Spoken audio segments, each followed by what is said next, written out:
पश्चिम बंगाल में detention centre को लेकर घमासान तेज हो गया है। ममता बनर्जी पर अब शुवेंदु अधिकारी ने पलटवार यहां पर कर दिया। घुसपैठियों के लिए डिटेंशन सेंटर बनाने की जरूरत नहीं है। इस वक्त की जो अहम खबर है वो पश्चिम बंगाल से आपको बता रहे हैं। शुवेंदु अधिकारी बांग्लादेशी घुसपैठियों को देश से बाहर भगाएंगे, ये कह रहे हैं। शुवेंदु अधिकारी कह रहे हैं कि बांग्लादेशी घुसपैठियों को देश से बाहर भगाएंगे। साथ ही उन्होंने घुसपैठियों के लिए डिटेंशन सेंटर बनाने की जरूरत नहीं है। लेकिन पश्चिम बंगाल में डिटेंशन सेंटर को लेकर घमासान तेज हो गया। ममता बनर्जी और शुवेंदु अधिकारी का वार पलटवार सामने आया है। तो देखिए, बंगाल की सियासत में ये एक बड़ा मुद्दा बनता हुआ यहां पर नजर आ रहा है। बीजेपी इस बात को बढ़ चढ़कर उठा रही है कि घुसपैठियों की तलाश यहां पर की जानी चाहिए। ऐसे लोग जो अवैध तरीके से भारत में घुसे हैं, अवैध दस्तावेज बनाकर रह रहे हैं, उनको तलाशा जाना चाहिए और इसके लिए डिटेंशन सेंटर बनाकर उनको रखा जाए ताकि आगे की प्रक्रिया वहां पर की जा सके। इस पर ममता बनर्जी का एक कहना था कि डिटेंशन सेंटर बनाने की जरूरत नहीं है और इस पर यह पलटवार शुवेंदु अधिकारी करते हुए नजर आए हैं। उन्होंने कहा कि यहां पर जो घुसपैठियां हैं उनको तलाशा जाएगा। बंगाल में डिटेंशन कैंप का कोई जरूरत नहीं होगा। बांग्लादेशी मुस्लिम घुसपैठिया को हम लोग भगा देगा। डिटेंशन कैंप का जरूरत नहीं होगा। हर इंडियन यहां रहेगा। वो हिंदू से हो सकता है, मुसलमान हो सकता है, लेकिन बांग्लादेशी मुसलमान एक भी नहीं रहेगा। और डिटेंशन कैंप का कोई जरूरत नहीं है। जिस रास्ता से आया था उस रास्ता से हम लोग निकल देंगे।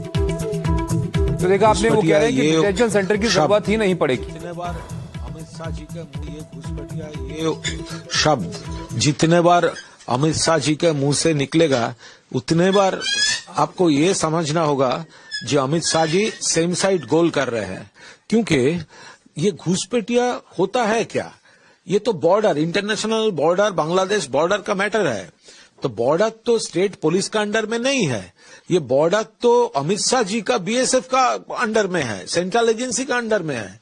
तो अगर एक भी घुसपैठिया बंगाल में या त्रिपुरा में वो होता है तो ये तो अमित शाह जी का खुद का फेलियर है। तो जितने बार अमित शाह जी का मुंह से निकलेगा घुसपैठियों, उतने बार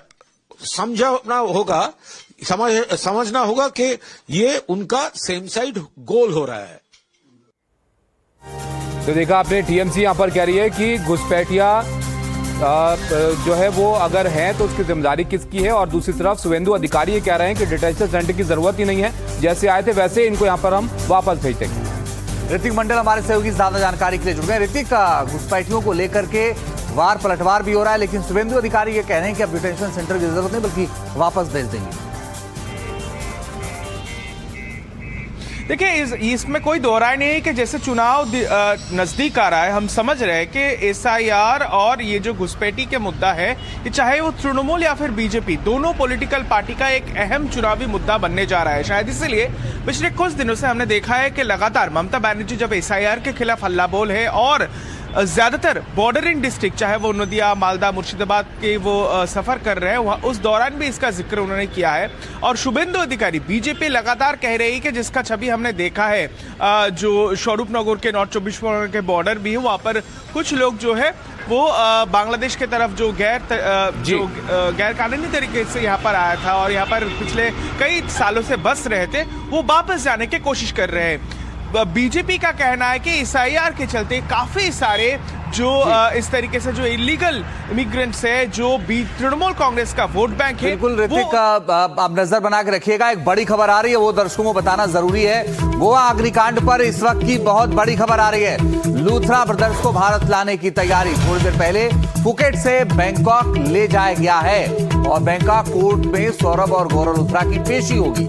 तो इनको आपको बता दें कि डिटेन किया गया था फुकेट में, और उसके बाद से यहाँ पर इनको बैंकॉक लाया गया, पर कोर्ट में पेश की जाएगी और उसके बाद फिर थाईलैंड से भारत लाने की प्रक्रिया यहाँ पर शुरू होगी। और ये उम्मीद है कि जल्द ही इनको वहां से भारत लेकर आया जाएगा। जिस तरह ये घटना गोवा में हुई थी, उसके तुरंत बाद ये लोग देश छोड़कर भाग गए थे और तब से ही आप देखिए ब्लू कॉर्नर नोटिस जारी किया गया, इनकी तलाश तेज की गई, पासपोर्ट सस्पेंड किया गया और आखिरकार इनको थाईलैंड में डिटेन किया गया। और अब जिस रफ्तार से ये लोग देश छोड़कर भागे थे, उसी रफ्तार से इनके वापस भारत लौटने का रास्ता भी यहाँ पर साफ किया जा रहा है।